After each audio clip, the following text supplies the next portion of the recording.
नमस्कार दोस्तों, मैं हूं अभिषेक और वेलकम करता हूं आपका एग्ज़ाम ट्रेंडिंग चैनल पे। आज हम डिस्कस करेंगे ओरिजिन ऑफ यूनिवर्स के ऊपर। यूनिवर्स की उत्पत्ति कैसे हुई, फिर उसके बाद ब्रह्मांड के बारे में और अच्छे से देखेंगे। फिर उसके बाद बिग बैंग थियरी के ऊपर चर्चा करते हुए फिर हम सोलर सिस्टम के बारे में देखेंगे। फिर सोलर सिस्टम की उत्पत्ति के बारे में देखेंगे। फिर इसके बारे में देखते हुए फिर ये जब कंप्लीट हो जाएगा फिर हम अर्थ के बारे में देखेंगे। फिर उसके बाद कैसे कैसे महाद्वीपों का निर्माण हुआ, कैसे कैसे महासागरों का निर्माण हुआ। इन सब को कंप्लीट करने के बाद हमारा विश्व भूगोल काफ़ी अच्छे से कंप्लीट होगा।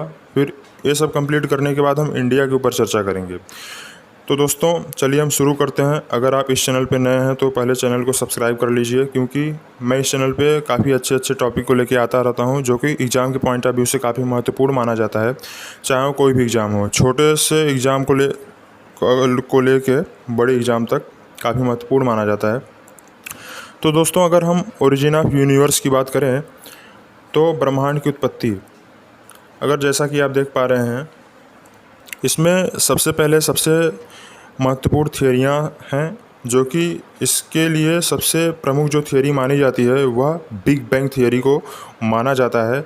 बिग बैंग थियरी के जनक माने जाते हैं लेमेंटियर, जो कि काफ़ी एक अच्छे वैज्ञानिक भी माने जाते थे और इनकी रुचि जो थी यूनिवर्स को लेके काफ़ी अच्छी थी। तो हम यूनिवर्स पे जब भी चर्चा करते हैं तो इसमें सबसे प्रमुख जो थियरियाँ आती हैं, इसमें हम प्रमुख 6 थियरियों के ऊपर चर्चा करते हैं। तो यूनिवर्स के ऊपर चर्चा करने से पहले हम यूनिवर्स को देख लेते हैं कि यूनिवर्स आखिर होता कैसे है। तो दोस्तों जो ये आप पिक्चर को देख रहे हैं, यही हमारा यूनिवर्स होता है। यूनिवर्स में क्या क्या होता है? यूनिवर्स में गैलेक्सियाँ होती हैं, यूनिवर्स में तारे होते हैं, यूनिवर्स में ही ग्रह होता है, यूनिवर्स में क्षुद्र ग्रह की पेटियाँ पाई जाती हैं। यूनिवर्स में बहुत ऐसी तरह की चीज़ें पाई जाती हैं जो अभी तक खोजी नहीं गई हैं। आज भी हमारी खोज जारी है और आगे भी नई नई चीज़ें मिलती रहेंगी। तो दोस्तों अगर यूनिवर्स की बात की जाए तो इसमें जो प्रमुख 6 थियरियाँ हैं वो वह कौन कौन सी हैं, चलिए हम उसको देख लेते हैं एक नज़र में। तो दोस्तों जो सबसे प्रमुख थियरी मानी जाती है, द बिग बैंग थियरी, महाविस्फोट सिद्धांत भी इसे माना जाता है और इसी के बारे में आज हमें चर्चा करना है। दूसरे नंबर पे हमारा आता है स्टडी स्टैंड थियरी, इसे स्थिर अवस्था सिद्धांत भी बोला जाता है। जो हमारा तीसरे नंबर पे आता है इटरनल इन्फ्लेशन थियरी, इसे अनंत स्फीतीकरण सिद्धांत भी बोलते हैं।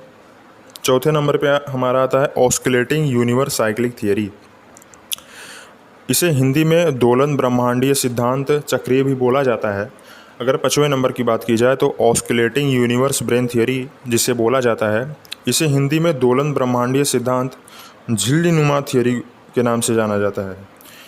हमारा 6ठे नंबर पे आता है एग्जोटिक थियरी, तो इसे क्या बोलते हैं? अनोखे सिद्धांत। इसमें दोस्तों हम कई सारे चीज़ों को पढ़ते हैं, जैसे कि होलोग्राम सिद्धांत को पढ़ते हैं, फिर इस सृष्टि रचना सिद्धांत के बारे में पढ़ते हैं। जैसा कि हिंदू धर्म में माना भी जाता है कि इस सृष्टि के जो रचनाकार हैं वह विष्णु जी को माना जाता है और इस सृष्टि के जो रचयिता हैं वह विष्णु जी हैं, पालनकर्ता विष्णु जी हैं।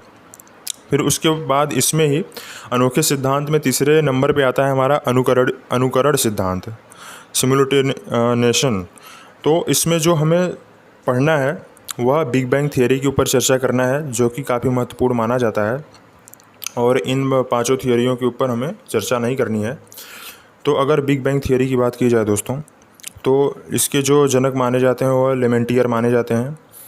उनका यह कहना था कि अगर बिग बैंग थियरी की बात की जाए तो उनका यह मानना था कि पहले क्या था कि एक सिंगुलरिटी थी दोस्तों, एक सिंगुलरिटी थी, यानी कि एक शून्य था, और इसमें विस्फोट जब होता है, जब इसमें विस्फोट हुआ तो यह एक ऐसे फैलना शुरू हो गया। तो सबसे पहले क्या हुआ कि यह फैलना शुरू हो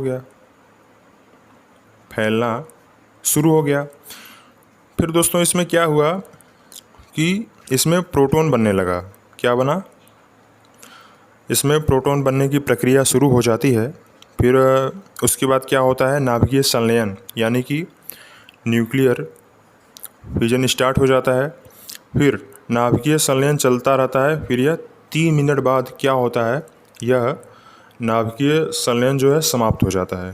3 मिनट बाद न्यूक्लियर फ्यूजन क्या होता है, समाप्त हो जाता है। फिर उसके बाद क्या बनता है, स्टेबल हाइड्रोजन बनता है। क्या बनता है, स्टेबल हाइड्रोजन बनता है। फिर 38 लाख साल बाद फिर एक आकाशगंगा का निर्माण होता है। क्या होता है दोस्तों, एक आकाशगंगा का निर्माण होता है। जो आकाशगंगा होता है दोस्तों, उसका जो आकार होता है सर्पीले आकार का होता है आकाशगंगा। पहली आकाशगंगा 38 लाख साल पहले बनती है, यानी कि समझ लीजिए कि 300 मिलियन ईयर एगो। फिर उसके बाद जो वर्तमान ब्रह्मांड की हमारी उत्पत्ति होती है, यह कब हुई है, यह लगभग 15 billion year ago, 15,000 billion year ago ऐसा कुछ माना जाता है। तो इस तरह से हमारा बिग बैंग थियरी कहता है। अगर हम इसे और अच्छे से देखें दोस्तों, तो चलिए देखते हैं फिगर के माध्यम से कैसे कैसे क्या क्या हुआ है। सबसे पहले क्या हुआ कि एक सिंगुलरिटी थी, ये फटा, इसमें क्या हुआ, विस्फोट हुआ। जब इसमें विस्फोट हुआ दोस्तों, तो यह 10⁻⁻43 सेकेंड तक यहाँ से देखिए ये फैलता चला गया, फैलते फैलते 10⁻⁻43 सेकेंड तक ये फैला। जब भी उसमें फैल रहा था तो इसका जो टेम्परेचर था 10⁻32 डिग्री माना जाता है। फिर उसके बाद क्या हुआ कि फैलते फैलते फिर उसके बाद 10⁻⁻6 सेकेंड में इसमें क्या बना, प्रोटॉन बन जाता है, इसमें प्रोटॉन बन जाता है। फिर उसके बाद क्या होता है कि नाभिकीय संलयन शुरू हो जाता है। इसमें क्या होता है, नाभिकीय यानी कि न्यूक्लियर फ्यूजन शुरू हो जाता है। फिर नाभिकीय संलयन समाप्त होते होते, नाभिकीय संलयन समाप्त होते होते कितना लग जाता है, लगभग 3 मिनट का समय लग जाता है। और जब 3 मिनट का समय लगता है तो उसके बाद क्या होता है कि तटस्थ यानी कि स्टेबल हाइड्रोजन बनता है। स्टेबल हाइड्रोजन बनने के कई वर्षों बाद, लगभग 300,000 साल बाद आकाशगंगाएं बनती हैं, यानी कि गैलेक्सी बनती है। फिर दोस्तों जब गैलेक्सी बनती है तब उसमें क्या होता है कि सौरमंडल का निर्माण होता है। उसमें बहुत सारे फिर तारा बनते हैं। फिर तारा के बाद कई सारे ग्रह फिर बनता है। फिर ग्रह बनने के बाद जैसे कि उसमें से एक ग्रह पृथ्वी भी है। फिर उसमें क्या होता है कि इंसान आके रहने लगते हैं। तो लगभग 1000 साल पहले ये सब क्रियाएं शुरू हो जाती हैं, यानी कि ग्रह बनना शुरू हो जाता है। फिर उसके बाद 15,000 मिलियन ईयर एगो लगभग हमारी जो हम लोग आ जाते हैं, यानी कि प्रेजेंट की जो ब्रह्मांड है, प्रेजेंट का जो हमारा ब्रह्मांड माना जाता है वह लगभग 15,000 लाख साल पहले का माना जाता है। और इस समय का जो टेम्परेचर रहता है कितना रहता है, 3 डिग्री केल्विन ऐसा माना जाता है। अगर यहाँ की बात की जाए तो शुरू में कितना होता है, 10⁻32 डिग्री होता है। फिर उसके बाद जब हमारा प्रोटॉन बनना शुरू हुआ तो 10⁻27 डिग्री होता है। फिर उसके बाद क्या होता है, 10⁻15 डिग्री बनता है। फिर उसके बाद 10⁻10 डिग्री बनता है, 10⁻9 डिग्री बनता है। फिर उसके बाद 6000 डिग्री सेल्सियस हो जाता है। फिर 6000 डिग्री सेल्सियस होने के बाद फिर उसके बाद 18 डिग्री होता है। ऐसे ऐसे करके हमारा ब्रह्मांड का निर्माण होता है दोस्तों, जिसे बिग बैंग थियरी के नाम से जानते हैं। अगर बिग बैंग थियरी की बात की जाए तो जैसा कि आप देख पा रहे हैं, अगर आपसे कोई पूछे कि यूनिवर्स की कुल टोटल लेंथ कितनी है, तो यह 10⁻⁻35 मीटर से लेके 10⁻25 मीटर मानी जाती है। यानी कि ब्रह्मांड की कुल लंबाई 10⁻60 मीटर मानी जाती है, जो कि दोस्तों एग्ज़ाम के पॉइंट ऑफ व्यू से काफ़ी महत्वपूर्ण है और इसे आपको ध्यान भी देना है। अगर हम नेक्स्ट स्लाइड की बात करें तो ये हमारा ब्रह्मांड बन गया। तो उसमें जो दोस्तों सबसे पहले आकाशगंगा बना, वो यही आकाशगंगा का चित्र है। प्रत्येक ब्रह्मांड में 10⁻10 आकाशगंगा होती है और प्रत्येक आकाशगंगा में दोस्तों 10⁻11 तारा होता है। तो यही देखिए दोस्तों, आकाशगंगा में यह स्टार है, तारा है, जैसा कि आपको दिखाई दे रहा है। फिर इसके बाद क्या हुआ कि स्टार बना, फिर आकाशगंगा से स्टार बना, उसी स्टार में से एक हमारा सन है और सन के चारों तरफ हमारे 8 ग्रह चक्कर लगाते हैं। तो हम नेक्स्ट स्लाइड में उसे भी देखेंगे। यही हमारा स्टार का फिगर है।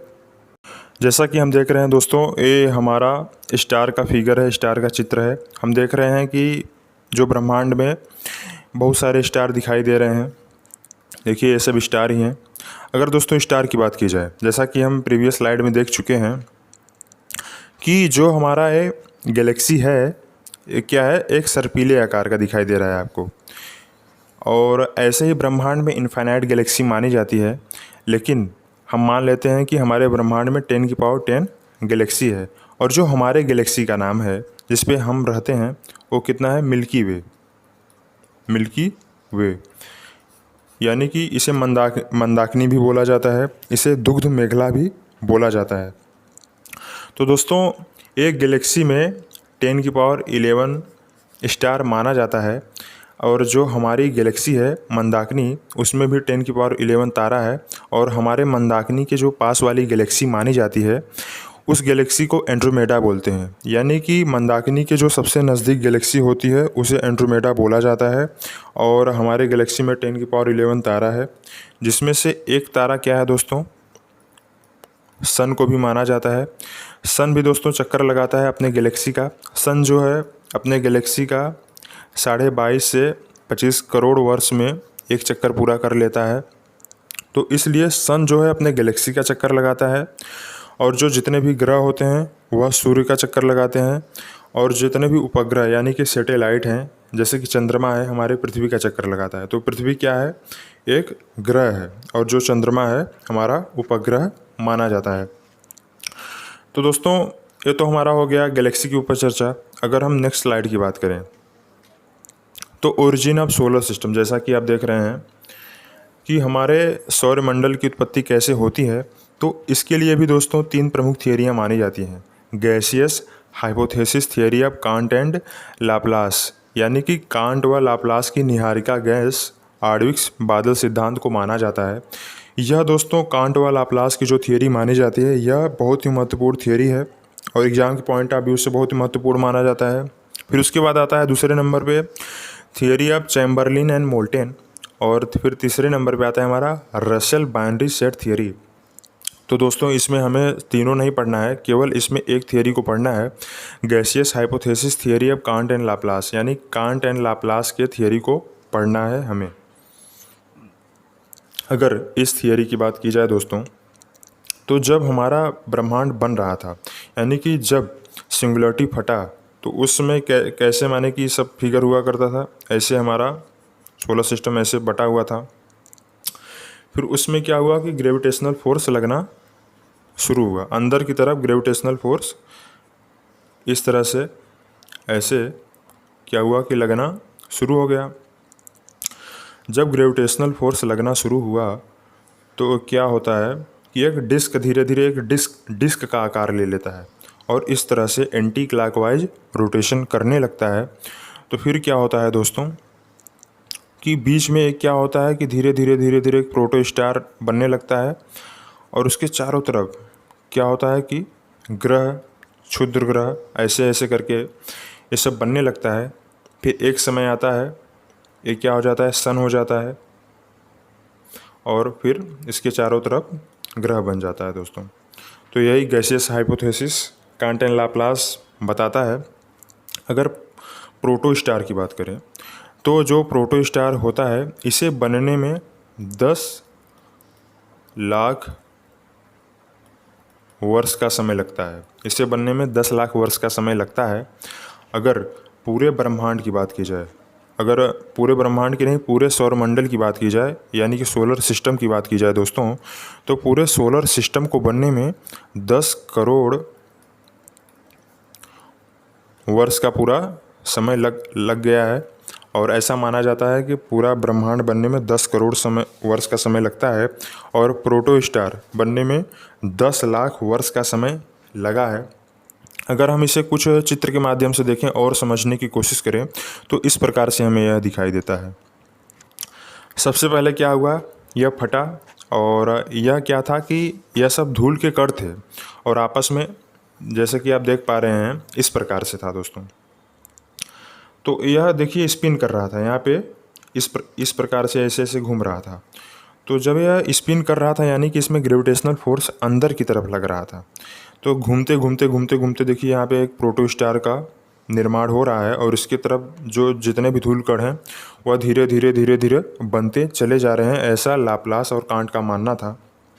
फिर क्या हुआ कि बीच में यह प्रोटोस्टार यानी कि सन का आकार ले लेता है, फिर उसकी तरफ ग्रह बनने शुरू हो जाते हैं जैसा कि हमने आपको बताया। फिर लास्ट में क्या होता है कि यह सन बन जाता है, फिर मरकरी, वीनस, अर्थ, मार्स, ऐसे ऐसे करके सब जितने भी ग्रह हैं हमारे सौरमंडल में वो सब बन जाते हैं। फिर क्षुद्र ग्रह की पेटियां पाई जाती हैं दोस्तों।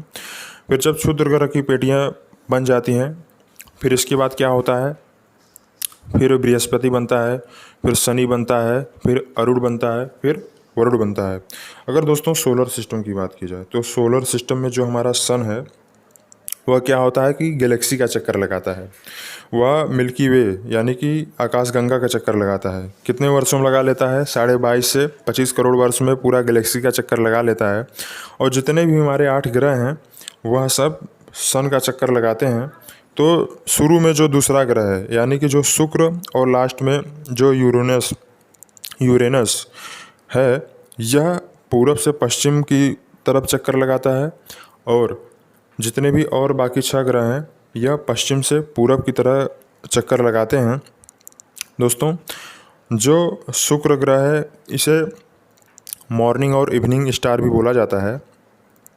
तो अब हम क्या करेंगे कि सोलर सिस्टम के ऊपर खूब अच्छे से देखेंगे, फिर उसे देखने के बाद फिर हम पृथ्वी के ऊपर चर्चा करेंगे जो कि काफ़ी महत्वपूर्ण। अगर सोलर सिस्टम की बात की जाए तो सोलर सिस्टम में क्या होता है दोस्तों कि एक सन होता है, यह सोलर सिस्टम का केंद्र माना जाता है। फिर उसके बाद 8 ग्रह आते हैं जैसे कि मरकरी, वीनस, अर्थ, मार्स। फिर दोस्तों इसके बाद क्या होता है कि ये क्षुद्र ग्रह की पेटियां पाई जाती हैं जैसा कि आप देख पा रहे हैं। फिर उसके बाद जुपिटर, सैटर्न, यूरेनस। फिर उसके बाद क्या होता है नेपच्यून, यानी कि Mercury, Venus, Earth, Mars, Jupiter, Saturn, Uranus, Neptune पाया जाता है। अगर हिंदी में इसे क्या बोला जाता है? बुध, शुक्र, पृथ्वी, मंगल, बृहस्पति, शनि, अरुण, वरुण।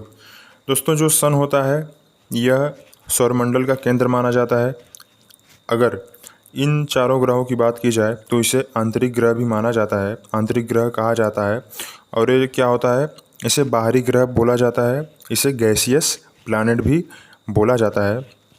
अगर दोस्तों सन की बात करें तो जैसा कि हम नेक्स्ट स्लाइड में देख रहे हैं कि ये हमारा क्या है, सन है। अगर सन की बात करें तो सौरमंडल का यह केंद्र माना जाता है और गर्म गैसों से यह निर्मित तारा भी है। जो सन होता है यह गर्म गैसों से निर्मित तारा है। सौरमंडल के सदस्यों के लिए ऊष्मा और प्रकाश का स्रोत सन को ही माना जाता है।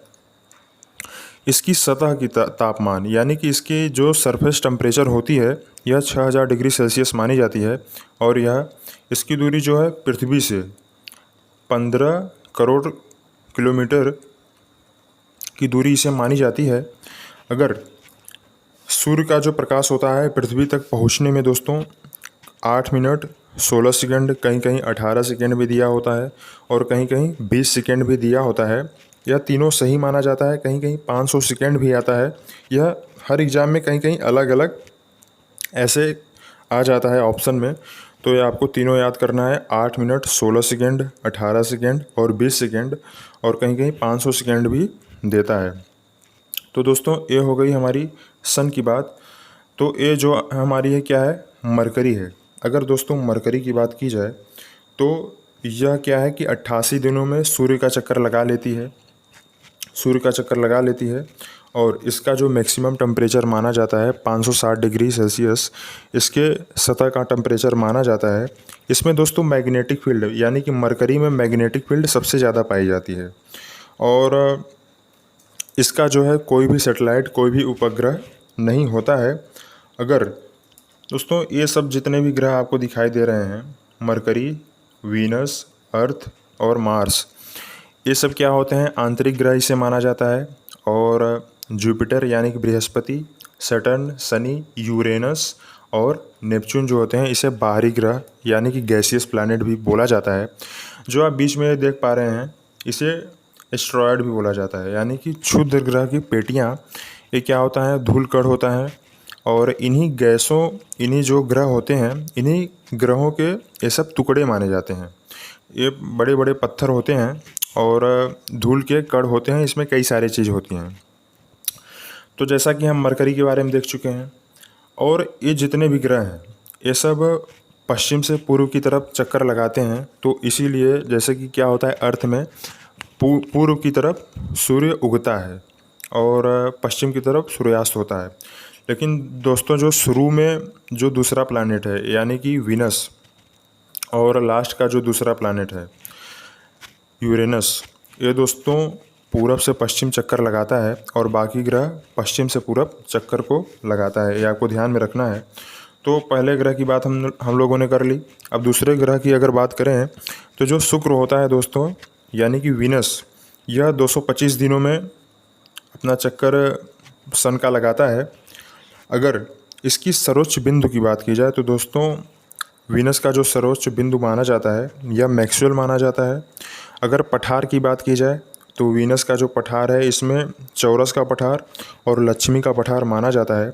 वीनस में दोस्तों 96% कार्बन डाइऑक्साइड माना जाता है और इसमें क्या होता है कि SiO2 यानी कि सल्फर डाइऑक्साइड की एसिड की वर्षा होती है, इसलिए इसे सबसे गर्म ग्रह भी माना जाता है।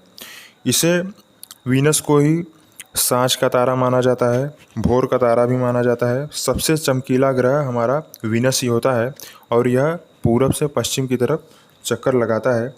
आकार और द्रव्यमान में यह पृथ्वी के समान होता है। जो वीनस होता है यह आकार और द्रव्यमान में पृथ्वी के समान होता है, इसलिए इसे पृथ्वी की बहन भी बोला जाता है। इसलिए इसे पृथ्वी की जुड़वा बहन भी बोला जाता है। यूनान में इसे प्यार व सुंदरता की देवी भी कहते हैं वीनस को। यह जितना भी मैं पॉइंट बोल रहा हूँ यह एग्ज़ाम के पॉइंट ऑफ व्यू से काफ़ी महत्वपूर्ण है दोस्तों, तो इसे आपको ध्यान में रखना है। अगर अर्थ की बात की जाए तो दोस्तों यही हमारी पृथ्वी है और इसके ऊपर मैंने एक वीडियो काफ़ी अच्छी बनाई है। अगर आपको देखना है तो मेरे चैनल के प्लेलिस्ट में आप जाके देख लीजिए, काफ़ी गहन अध्ययन आपको मिलेगा। यहाँ तो मैं इसके बारे में एक ओवरव्यू दे रहा हूँ। अगर अर्थ की बात की जाए तो यह 365 दिन और 6 घंटे इसे लगते हैं पूरा चक्कर लगाने में सूर्य का। अगर इसके सेटेलाइट की बात की जाए तो यही एक सेटेलाइट है, इसका मून चंद्रमा है। अगर इसमें मैक्सिमम पानी पाया जाता है, यानी कि पृथ्वी पर दोस्तों 71% पानी पाया जाता है और 29% केवल यहाँ पे भूमि है यानी कि ज़मीन है, और 71% पानी पाया जाता है। इसकी वजह से इसे नीला ग्रह भी बोला जाता है। इसका जो मैक्सिमम पृथ्वी पे जो मैक्सिमम पॉइंट है माउंट एवरेस्ट को माना जाता है। सबसे निचला स्थान पृथ्वी पे मृत सागर को माना जाता है 397 मीटर जो कि है। सबसे गहरा गर्त पृथ्वी का मैरियाना गर्त माना जाता है, मैरियाना ट्रेंच, जो कि 11,033 मीटर है दोस्तों।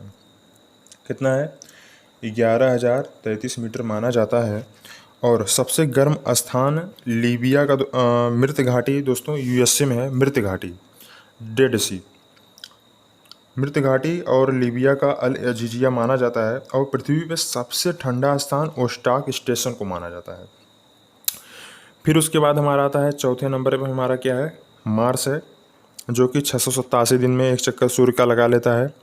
यह चौथा ग्रह है और दूसरा सबसे छोटा ग्रह भी सोलर सिस्टम का यह माना जाता है। अगर उपग्रह की बात की जाए तो दोस्तों इसका 2 उपग्रह माना जाता है, फोबोस और डीमोस को मानते हैं। यह क्या होता है कि पश्चिम से पूर्व की तरफ चक्कर लगाता है और इसे लाल ग्रह भी बोला जाता है। लाल ग्रह क्यों बोला जाता है? क्योंकि इसमें रेड ऑक्साइड की मात्रा अधिक पाई जाती है। फिर इसके बाद क्या आता है, हमारा क्षुद्र ग्रह की पेटियाँ ये सब आ जाती हैं। फिर उसके बाद क्या होता है, जुपिटर। दोस्तों यह सोलर सिस्टम में सबसे बड़ा ग्रह भी माना जाता है और यह गैसियस प्लैनेट, गैसीय ग्रह भी माना जाता है। अगर इसकी बात करें तो यह 12 वर्ष में सूर्य का चक्कर लगा लेता है। यह 12 वर्ष में सूर्य का चक्कर लगाता है। और अगर इसके सेटेलाइट की बात की जाए तो इसके पास 79 सेटेलाइट हैं। जैसे कि पृथ्वी के पास 1 सेटेलाइट है, फिर उसके बाद मंगल के पास 2 सेटेलाइट है। इसके पास कितना है, 79 सैटेलाइट माना जाता है और यह सबसे बड़ा ग्रह है पूरे सौरमंडल का। फिर उसके बाद छठे नंबर पे आता है हमारा सैटर्न, शनि। अगर इसकी बात की जाए तो यह पृथ्वी से 9 गुना बड़ा है। कितने गुना है? 9 टाइम्स ये पृथ्वी से बड़ा माना जाता है। यह 29 ईयर में सूर्य का चक्कर पूरा लगा लेता है। दोस्तों अगर बात की जाए तो इसका जो है 82 सैटेलाइट माना जाता है। 53 का तो नामकरण कर दिया गया है, यानी कि ऑफिशियल रूप से कंफर्म हो गया है 53, लेकिन अभी जो 29 बचा है ये अवेटिंग में है, अभी कंफर्म नहीं हुआ है। अब धीरे धीरे समय के साथ इसे कंफर्म कर दिया जाएगा, लेकिन 53 को कंफर्म कर दिया गया है, 29 को नहीं किया गया है। कुल 82 है। यह 29 साल में सूर्य का चक्कर लगाता है, पृथ्वी से 9 गुना इसे माना जाता है। फिर उसके बाद आता है सटर्न, यह यूरेनस, इसका नाम क्या है? यूरेनस यानी कि वरुण। यह क्या होता है दोस्तों कि यह सेकेंड लास्ट प्लैनेट माना जाता है। यह 84 यानी कि 84 साल में यह सूर्य का चक्कर लगा लेता है। सूर्य का चक्कर यह लगा लेता है। अगर इसकी बात की जाए तो यह पूरब से पश्चिम की तरफ यह घूमता है, यानी कि यह जो अंतिम से दूसरा नंबर और शुरू से दूसरा नंबर यह पूरब से पश्चिम की तरफ घूमता है। अगर नेपच्यून की बात की जाए दोस्तों तो यह 165 साल में चक्कर लगाता है। और इसकी सैटेलाइट की बात की जाए तो इसके सैटेलाइट की संख्या है 14, इसमें 14 सैटेलाइट। तो दोस्तों ये हमारा हो गया सोलर सिस्टम के ऊपर बात। अब हम देखेंगे पृथ्वी के ऊपर चर्चा करेंगे कि कैसे कैसे हमें अब आगे की चीज़ों को पढ़ना है। तो चलिए दोस्तों शुरू करते हैं। अगर दोस्तों पृथ्वी की बात की जाए तो जैसा कि हम देख चुके हैं कि हमारा पृथ्वी 2 भागों में बटा है, एक जल एक थल। अगर वाटर की बात की जाए इसे दोस्तों पेंथलासा भी बोला जाता है। और अगर ज़मीन की बात की जाए यानी कि लैंड की बात की जाए इसे क्या बोला जाता है? पेंजिया। इसे पेंजिया बोला जाता है। पेंथलासा की बात की जाए दोस्तों तो यह 71% है। और पेंजिया की बात की जाए यानी कि लैंड की बात की जाए तो यह 29% केवल पृथ्वी पे पाया जाता है। तो दोस्तों जब शुरू में पृथ्वी का हमारा निर्माण हुआ तो उस टाइम की जो कंडीशन थी वो इस प्रकार थी, यानी कि जो भूखंड यानी कि स्थल खंड वाला हिस्सा बटा था वो पेंजिया के रूप में बटा था, और ये पानी वाला हिस्सा पूरा यह पेंथलासा के रूप में बटा था। तो जो पेंजिया का हिस्सा था यह 29% था, और ये पेंथलासा वाला हिस्सा यानी कि पानी वाला हिस्सा 71% था। तो धीरे धीरे समय बीतता गया। फिर उसके बाद क्या हुआ कि पेंजिया 2 भागों में बट गया, एक उत्तरी भाग में बट गया, एक दक्षिणी भाग में बट गया। तो जो उत्तरी भाग में बट गया उसे लॉरेंसिया बोला जाता है, यानी कि अंकारा लैंड। और जो दक्षिणी भाग में बट गया उसे गोंडवाना लैंड बोला जाता है। जैसा कि आप देख पा रहे हैं यह उत्तरी भाग में बटा, लॉरेंसिया बोला गया, फिर उसके बाद गोंडवाना लैंड बोला गया। एक कब ऐसा हुआ? यह 200 मिलियन ईयर एगो ऐसा होता है पृथ्वी में, तो लॉरेंसिया और गोंडवाना लैंड में बट जाता है। फिर उसके बाद दोस्तों यह 7 बड़े बड़े प्लेटों में बटता है, उसके बारे में हम देखेंगे। दोस्तों कैसे क्या हुआ है देखिए, पहले क्या हुआ, पृथ्वी बनी, फिर उसके बाद पेंजिया यानी कि 29% भाग जो है लैंड का है, फिर 71% हिस्सा जो है वाटर का है। फिर उसके बाद क्या हुआ कि लॉरेंसिया बना, उत्तर में लॉरेंसिया हो गया, दक्षिण में गोंडवाना लैंड हो गया। फिर लॉरेंसिया और गोंडवाना लैंड कुल 7 प्लेटों में बट गया। लॉरेंसिया उत्तर की तरफ 2 प्लेटों में बट गया, और गोंडवाना लैंड जो है दक्षिण की तरफ 4 प्लेटों में बट गया। और सबसे जो यानी कि बड़ी जल राशि थी वो पैसिफिक ओशियन थी, यानी टेथिस सी, जो कि एक प्लेट उसकी सबसे बड़ी बट जाती है, जैसा कि आप देख पा रहे हैं। नॉर्थ अमेरिकन प्लेट और यूरेशियन प्लेट यह लॉरेंसिया का हिस्सा हो जाता है। South American plate, African plate, Indo Australian plate और अंटार्कटिका प्लेट, ये सब क्या हो जाता है, साउथ का हिस्सा हो जाता है, यानी गोंडवाना लैंड का हिस्सा हो जाता है। और प्रेजेंट कंडीशन आप देख पा रहे हैं कि नॉर्थ अमेरिका है, फिर साउथ अमेरिका है, अफ्रीका है, एशिया है, यानी कि यूरेशिया है।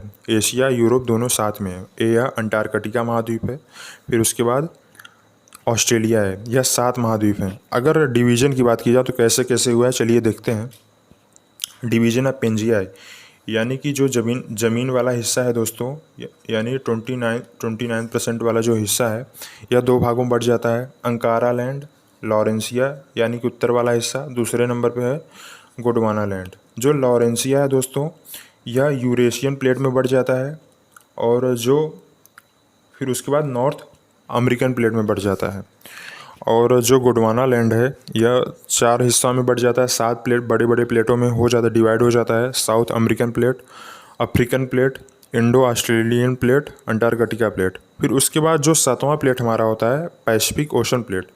यह सबसे बड़ा प्लेट है, largest plate on earth and residual part of the Panthalassa. यह पेंथलासा का एक हिस्सा माना जाता है। यह पेंजिया का हिस्सा नहीं है। यह पेंथला जो 7वां प्लेट है पैसिफिक ओशन का, यह पेंथलासा का एक हिस्सा माना जाता है। जैसा कि आप देख पा रहे हैं, पहले क्या था, पेंजिया था और पेंथलासा यानी कि जल वाला हिस्सा था। फिर ये दोनों उत्तर और दक्षिण में बढ़ गया, लॉरेंसिया गोंडवाना लैंड। जो लॉरेंसिया हुआ दोस्तों, यह नॉर्थ अमेरिका और यूरेशियन प्लेट में बढ़ गया। जो गोंडवाना लैंड था, यह south America, African plate, Indo Australian plate, Antarctica plate, ऐसे करके बढ़ गया। और फिर उसके बाद जो सबसे बड़ा प्लेट था वह क्या था, पैसिफिक ओशन प्लेट था, जो कि सबसे बड़ा प्लेट माना जाता है। वो किसका हिस्सा है, पेंथलासा का हिस्सा है। जैसा कि आप देख पा रहे हैं 65 मिलियन ईयर एगो ऐसा कंडीशन था। फिर धीरे धीरे ये सब अलग होना शुरू हो गया, और यहीं से दोस्तों फिर जाके यहीं से भारत का निर्माण हुआ है।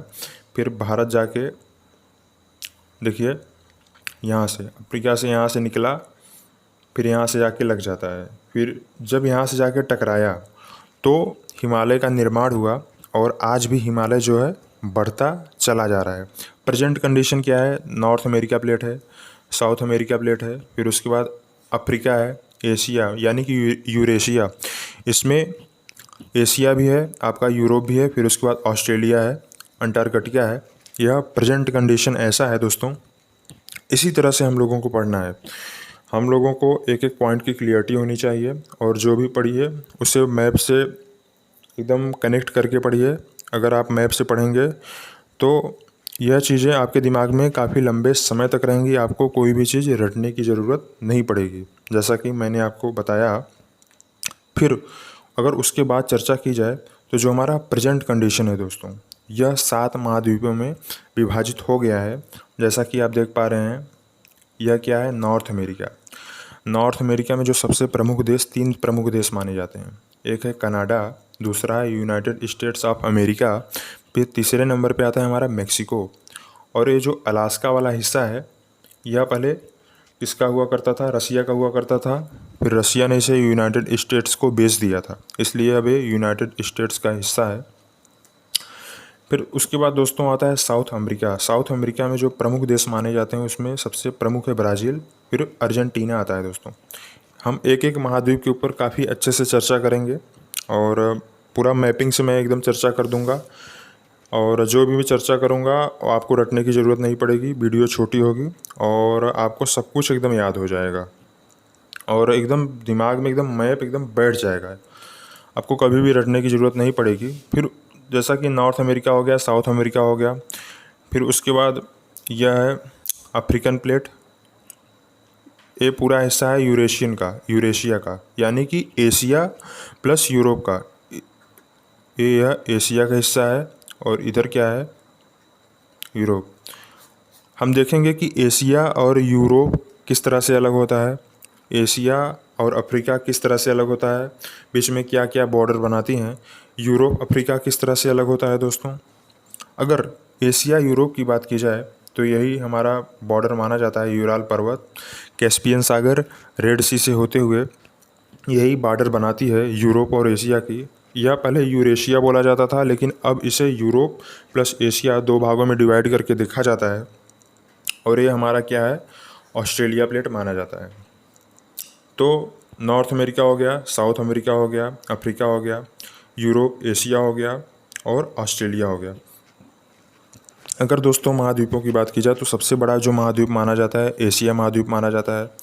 फिर उसके बाद अफ्रीका का नंबर आता है, फिर उसके बाद नॉर्थ अमेरिका, फिर उसके बाद साउथ अमेरिका, फिर उसके बाद आता है ऑस्ट्रेलिया, नहीं अंटार्कटिका आता है, फिर उसके बाद ऑस्ट्रेलिया आता है, नहीं यूरोप आता है, फिर उसके बाद ऑस्ट्रेलिया आता है। तो इस तरह से हम लोग महाद्वीपों के ऊपर चर्चा करते हैं। अगर महासागर की बात की जाए तो दोस्तों यहाँ जो है इसे क्या बोला जाता है, इंडियन ओशन, इंडियन ओशन बोला जाता है। और ये वाला जो हिस्सा है यानी कि इधर वाला हिस्सा इसे क्या बोला जाता है, पैसिफिक ओशन बोला जाता है। ये क्या बोला जाता है, आर्कटिक ओशन इधर है ऊपर की तरफ और नीचे की तरफ अंटार्कटिक ओशन है। और इधर दोस्तों क्या होता है ना कि एक यस शेप का एक आकार बनाता है।